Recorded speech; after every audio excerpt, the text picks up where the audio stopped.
Hello guys, तो देख सकते हो आप हमारी ट्रेन रुक चुकी है। ट्रेन की पता नहीं पेट्रोल खत्म हो गया है, तेल खत्म हो गया। ये पूं बोल रही है, हॉर्न मार रही है। गाइस देखो रुक चुकी है, आगे मालगाड़ी खड़ी है, उधर दिखाना दिखाना मालगाड़ी खड़ी है सामने, इसलिए मेरे ख्याल से इसे लूप लाइन में लगा दिया है। ना कोई प्लेटफार्म है यहाँ पे, ना कोई प्लेटफार्म है ना कुछ है।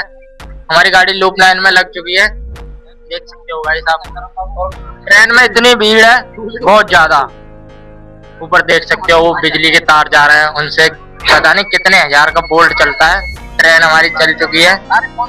तो आज के लिए बस इतना ही, मिलते हैं नेक्स्ट वीडियो में, तब तक के लिए बाय।